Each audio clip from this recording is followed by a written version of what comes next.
Ladies and gentlemen, Thursday, April the 23rd, 2026.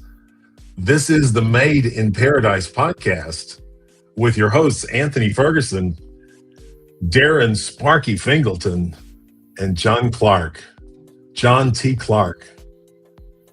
How's everybody? Hope you're doing good. You know, we've spent the last 20 minutes trying to figure out exactly what we were going to say, but one thing we do know is at the end of this video, we're going to talk about deals. And so let me tell you about just what a few of those are. Cloud Sharks, kids and adult shoes. You can see these on their website, 40, 50, 60 bucks a pair. We have 29,000 pair we're going to talk about today.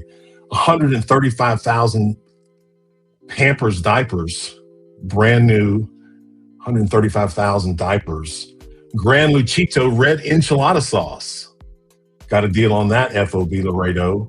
And then we have an update about our Valvoline wiper deal, which has grown. So we're going to talk about all that at the end of the video. But right now, we're going to talk about Costa Rica. Again, Darin, your thoughts on Costa Rica? I love Costa Rica. I love it for many reasons. And I think one of those things is there's no snow. And you can go about 20 minutes, drive 20 minutes and being in a different climate for where I'm at right now. I guess you could really say that just about anywhere here in the country. Do you guys agree with that? 20 minutes, maybe an hour, 20 minutes to an hour. An hour max, because Costa Rica is the size of the state of Virginia and has 27 different microclimates. So where I sit on the side of the Surkey Mountains, right? The rainforest, the central rainforest in the middle of the country. I'm up on the side of the mountains going up towards that rainforest. So all the rain comes over, right? If you're up closer to the top, it's very cold. You guys know because I used to live up there further. It's very, very cold. Now I'm about halfway down and it gets cold, but it doesn't get like, oh, wow, I got to have a heater cold, but it gets cold sometimes. And I mean, when we're saying cold, though, we're talking like 50 degrees. We're not saying it's dropping below. Okay, but Costa Rica, okay, Anthony, you can speak about this now. Costa Ricans, if they experience a little cold, like you came to my house in Tinamastes, which was at 1,100 metros, right? 1,100 meters, right? And you were like, oh my gosh, it's cold. It was cold. Even for my kids, it was cold. but not for gringos, right? Not for gringos. Like where Darin lives, it gets dastardly cold like there. You're talking about Indiana, right? Yeah, where I'm from. Where you're from, not where you live. Well, it's the way you act. Sometimes I think you still live there, but whatever. The Indiana blood, that northern blood. Darin and I always say, if the state ends with Anna, right, there's probably a shallow gene pool somewhere.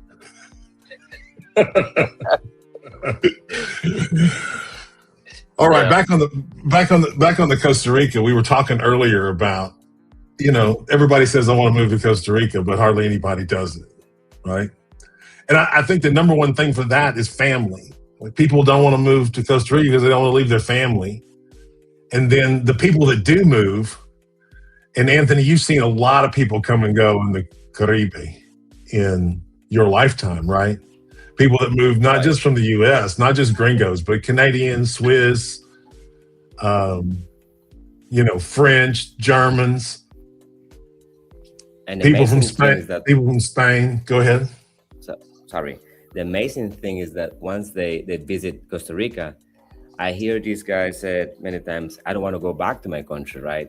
They feel Costa Rica like their home. Yeah. Well, about where Anthony lives on the Caribbean coast, that's the most culturally diverse province in all of Central America, right? So you got more nationalities coming and going out of there. But you know, people think about moving to the jungle. They think about moving to the beach. I mean, you go to Cahuita with the humidity, it eats everything. Like you can't have books. You can't have, it eats the electronics. Everything lasts, what, a third of the normal time it would last when you're living in a Right. more normal climate. So it eats everything. So yeah, if you're going to go live there, you're going to live the lifestyle living here. It's not really a lifestyle of a bunch of possessions, right? It could be. Definitely. I mean, it could be, but you will learn quickly on how those things rot Yeah. in ways that you can't Yeah. imagine. Yeah. Well, I remember when I was living up in the clouds, right, where Anthony came to visit me, and I'm literally living in the clouds. The clouds will pass by every day. Everything oxidizes, right? You've got rust on anything metal instantly if you don't have it coated in oil, right? So, but again, back to our real point from this morning before the podcast started, which is someone gets this around their lunchtime, right? Do they have any motivation to watch this right now?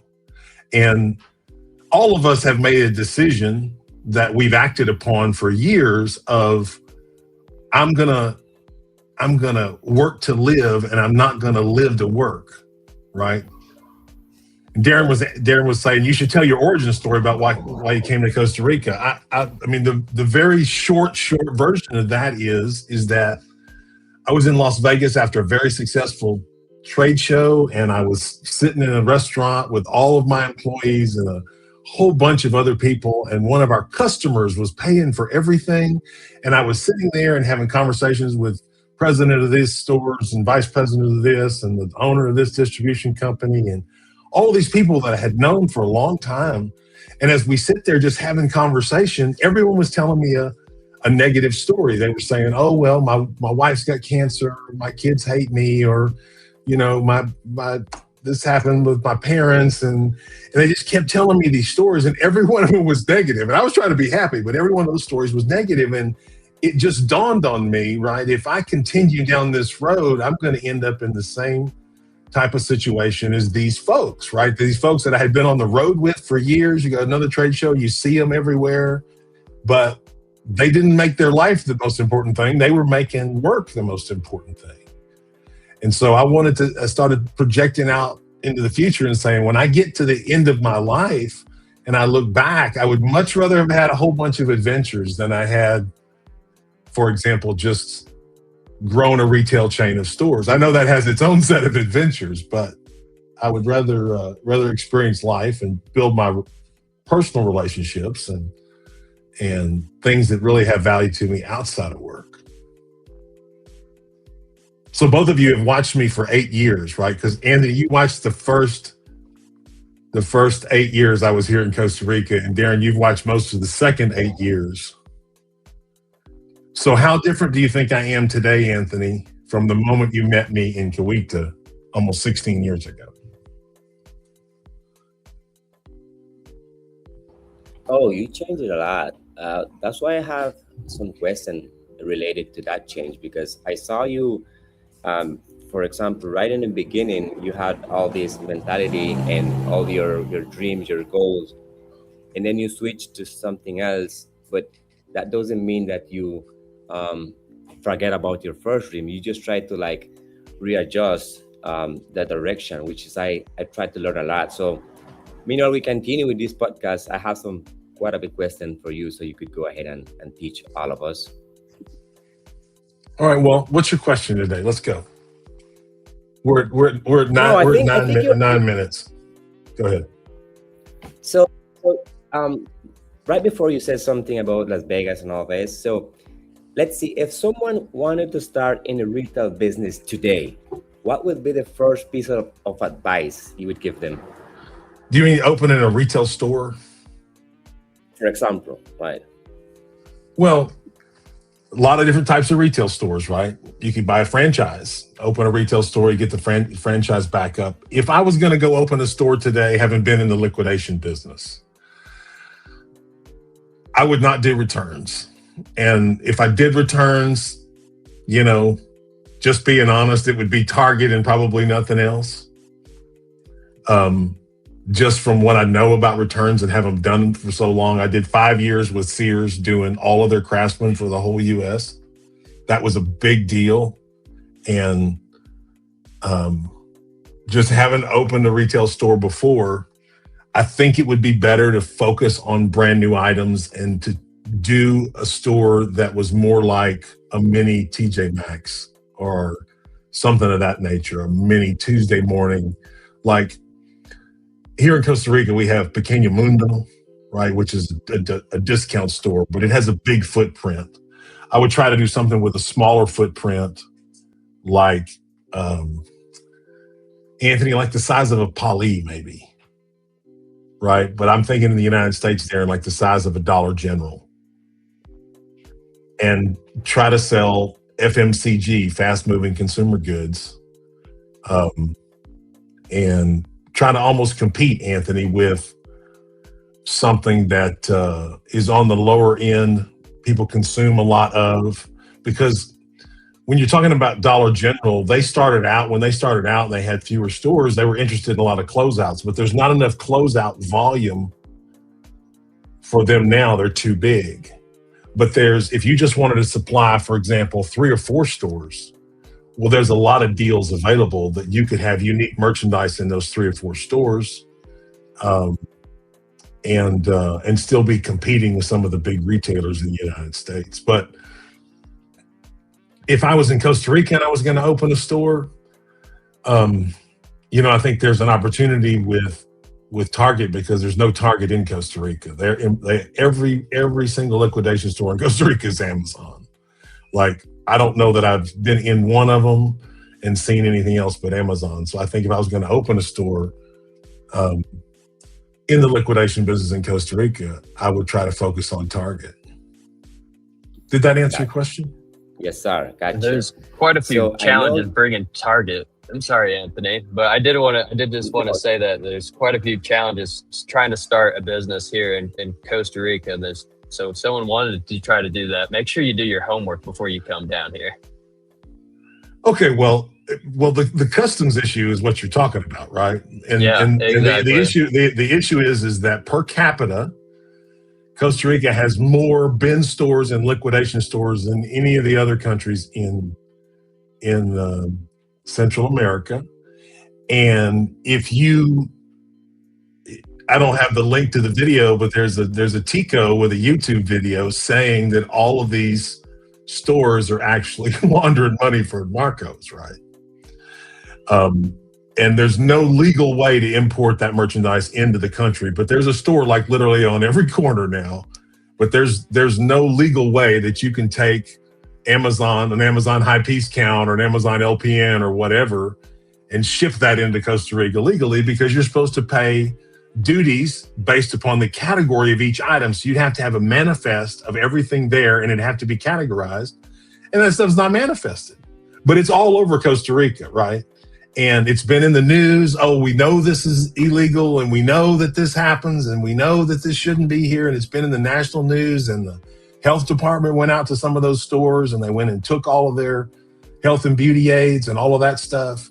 And so this is like one of those open secrets they talk about, right? It's, so it keeps coming and it keeps flowing, and there's huge stores that are even bigger than the ones in the United States. I mean, that store La Valencia is enormous. Didn't they close that one down for a short period of time? For like a week, right? And it's back open. But then like the one in Heredia that's ripped off the Best Buy logo, that one's enormous. That one's enormous too. And so, here's the secret. If you get on Instagram in Costa Rica and you flip through it, there are literally 25 companies advertising, we will bring your packages to the United States, from the United States, for a flat fee, including all duties, right? That's all illegal. But it is rampant throughout Costa Rica, because Costa Rica's got the same kind of a law the United States used to have, where there's an exemption on packages coming in. So they're just dumping stuff in here, Temu and whoever else, and customs can't keep up with it. But if I was going to have to import Target into Costa Rica, like everybody else, I would go start talking to all those companies, and they'd be easily found on Instagram.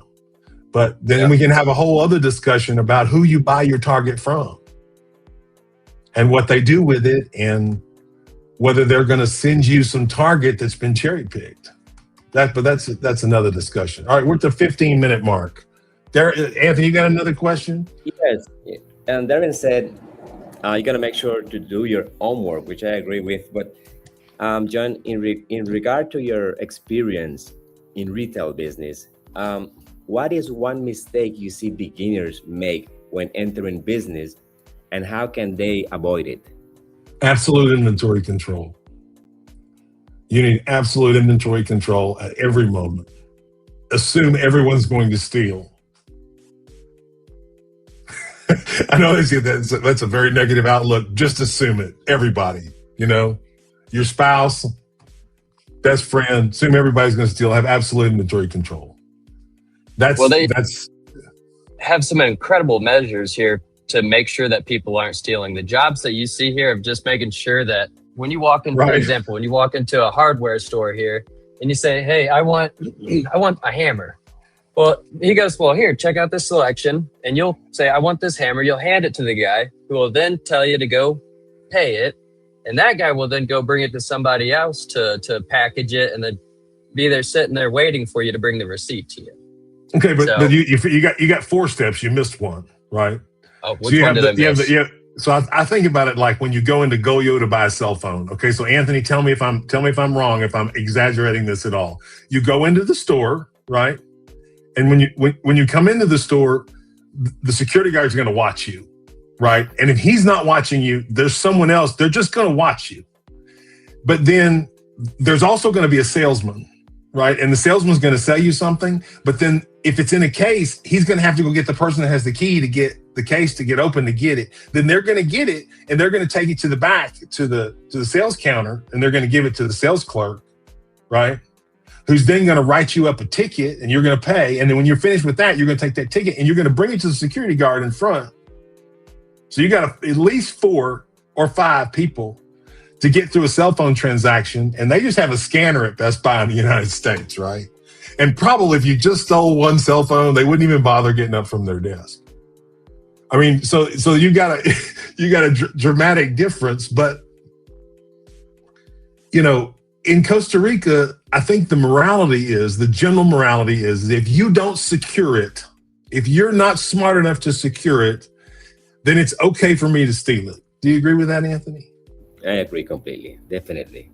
That's the morality. That's the morality. If you're so stupid as to not secure it, then I should be able to take it. And it doesn't feel like stealing. It just feels like I'm just taking advantage of your stupidity. Right. So it's a very, very different way to look at things. Right. So what's one financial lesson you learned the hard way? Always. Well, yeah. You want to be more specific about it? You mean a financial lesson I learned in Costa Rica, financial lesson I learned in life? No, in general, in life. I mean, in all your or in business. Right, in business. Yeah, that's exactly overestimate your expenses, right? Dramatically. Have people when people look at your projection, have them look at it and say, "But I think you're really kind of overestimating that." You won't, right? You won't. It's more expensive than you think. And I think that's, once you get into business, you start to realize, okay, if we think we need $250,000 to run it, let's get $1 million, right? And I'm thinking back, Darin, in this moment, I'm thinking back to Abound, which we went through 2 rounds of funding in Abound. This was during COVID, and we raised $56 million. Not us personally, but the company Abound. And Darin and I were the product people. We were the people that did everything related to the products for the company. But things just cost a whole lot more than you think they cost. And especially if you do them in California or New York. Yeah. So, Isn't California's the highest tax state now, isn't it? Well, maybe it's still New York. I don't know. But, they run neck and neck. But we know the billionaires all moving to Florida so they don't have to pay as much tax. Like they pay very much now. Anyway, okay, Darin, what do you think?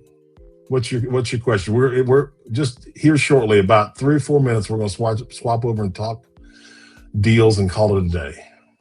Well, I was going to ask you, if someone was watching this, where would you recommend them to come here to Costa Rica? What was the best vacation spot that you've had here in Costa Rica? Reason why you stay? It depends on what you want to do in your vacation. I mean, if I go on vacation, I don't want to be in a resort. I don't want to be in a resort. I'd rather go hang out with locals. Right. So if you want to hang out with locals, you want to go to where Anthony is. You want to go to Limon. Please. Right. Because if you go to Limon, and he gave a description of all of that down there, but I mean, you got party, you got nature, but you can hang out with a whole bunch of different people easily. Like the scenarios are that way. I've been in the resorts that are over on the other side. I've been in Playa del Coco and you're talking about up in Guanacaste. Riu over there. Yeah, I've been over there, and I mean, you know how I love psychedelics. So if somebody called me and said, I need a renewal journey, I'd probably recommend Blue Spirit or Rhythmia, right? Figure out when they're having ayahuasca sessions and go there, right? If you want Las Vegas in Central America, go to Jaco, right? And you have everything it's like a little mini Las Vegas, and there's the beach, and I recommend Jaco or Tamarindo. Yeah, and I've only been to Tamarindo one time, and I blew my engine in my car on the way there. So it's all part of the adventure. Was that your trooper? Maybe I've been twice. No, that was the Montero. I think we lost Anthony. Is he frozen now? Yeah, I think he's frozen right now. Well, at least he's got a good look on his face. Right. Yeah. Where were I mean, then of course, you say, well, I want to come here and and explore other psychedelics. Well, then you'd recommend where you are, right? Because in Uvita they hold the largest psychedelic festival in all of Central America, the Envision Festival, right? Yeah. Well, Envision, I mean, that's looking for somebody, if someone's looking to party and have a week of solid dancing, and they have other activities as well, like yoga and breathing workshops and things like that can go on during the day. And then at night, it's just a full on rave. So if someone's looking for that in psychedelics, yeah. But if you're looking for an actual spiritual journey, I would not recommend doing something like that. No, go to Blue Spirit with me. No, go to Blue Spirit with me. I mean, go do that. Or, I mean, there's some other people here around the country too, some other people that are reliable, right? But that do your homework you said earlier. You really need to do your homework before you take a heavy psychedelic with someone you don't know who may not even be speaking your language, right? Exactly. Yeah. We'll talk about some of that further into the podcast, right? As we get further along. All right, let's talk about some deals. Deals. Deal number one.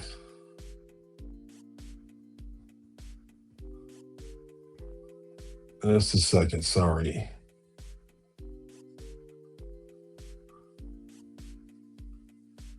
Well, I'm going to drop the banner in right now before we pull up the deals. If you want to contact us, you can see our contact information down below. So Cloud Sharks. Had you heard of these before, Darin? I think I've seen them, but just scrolling through social media, maybe. I mean, they're something else, though. Well, they seem to have been a fad for a little while, right? And the stuff retails for anywhere from $30 on the low side to $50, $60, $70 a pair. Right. And so we've got a situation where in a 3PL, someone didn't pay the rent on approximately 29,000 of these Cloud Sharks.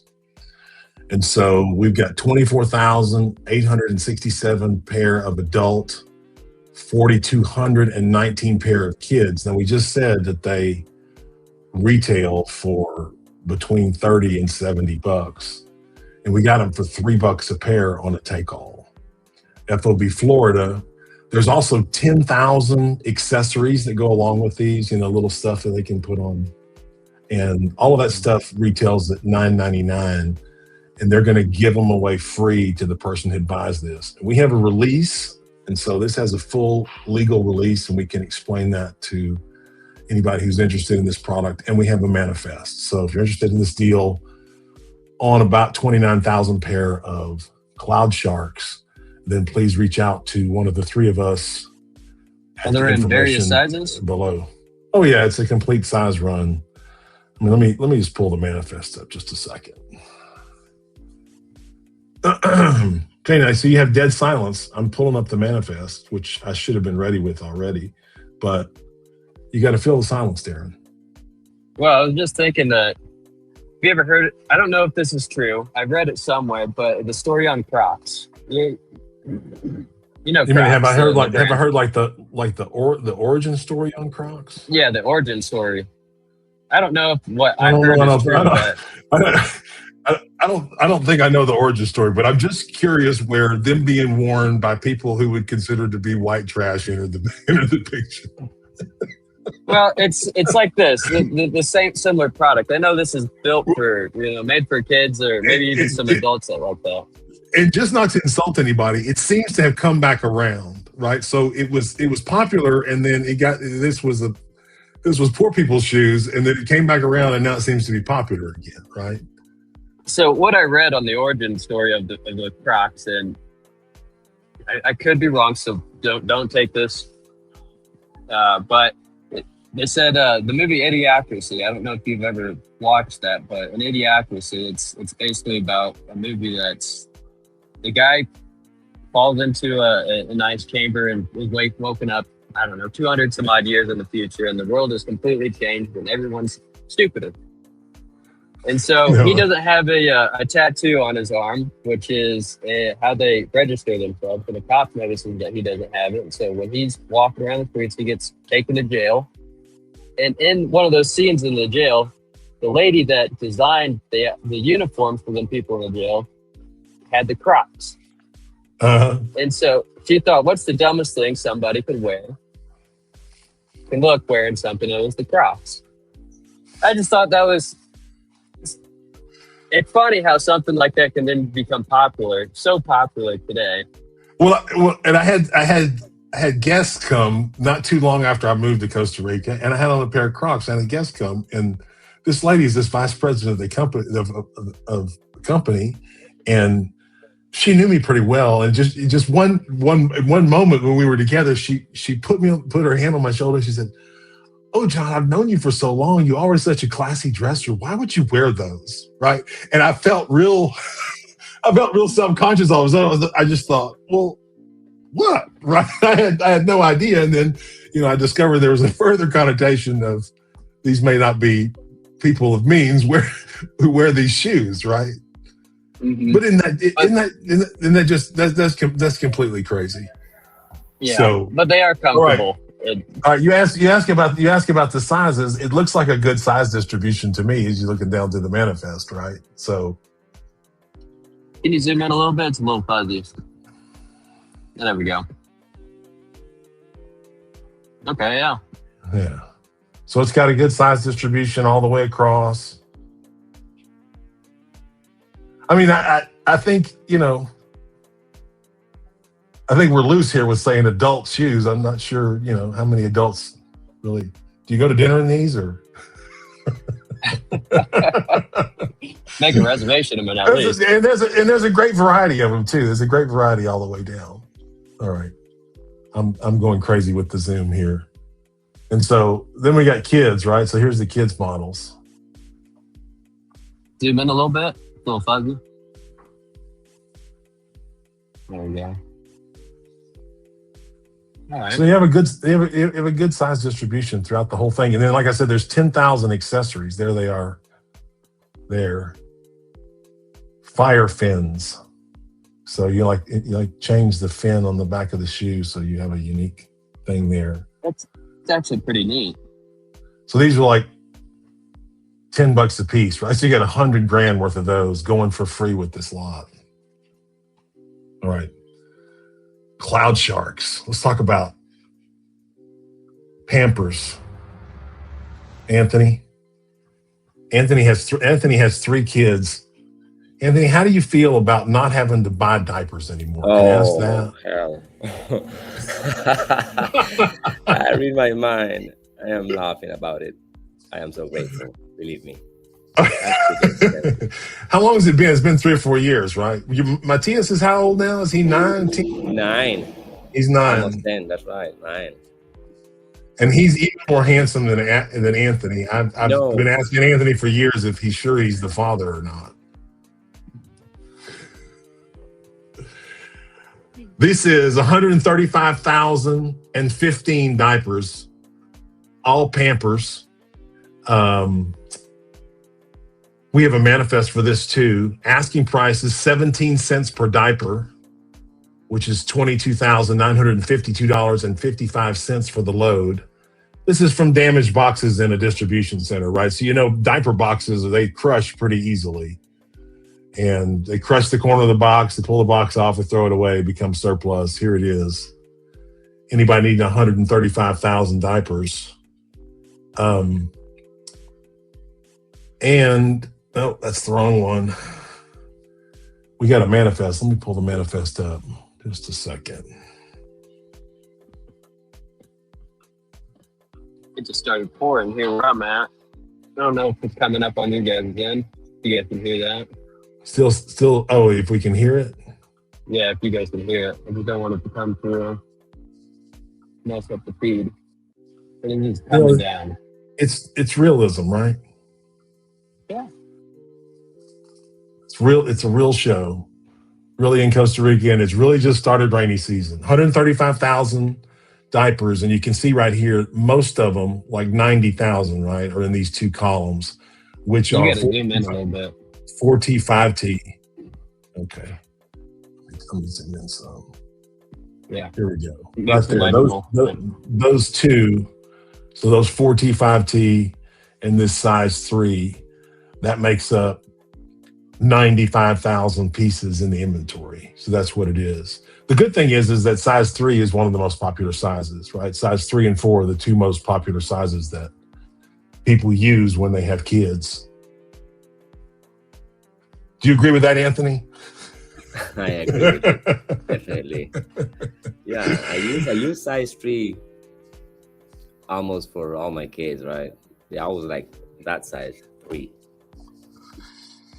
All right, let's talk about red enchilada sauce.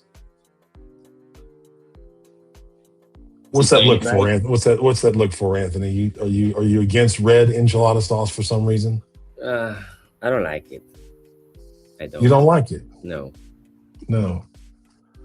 Grand Luchito. That's is that the grand wrestler? Is that the grand great grandfather wrestler? Luchito. Look it up. What is Luchito? What is well, it could be different translation in Costa Rica than what you're going to get on Google. Yeah, I mean, probably they use Luchito because the name was Lucho, and they call him, like you say,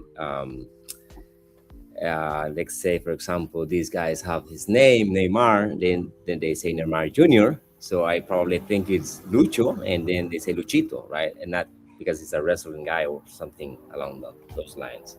That's what I think. That's what I think.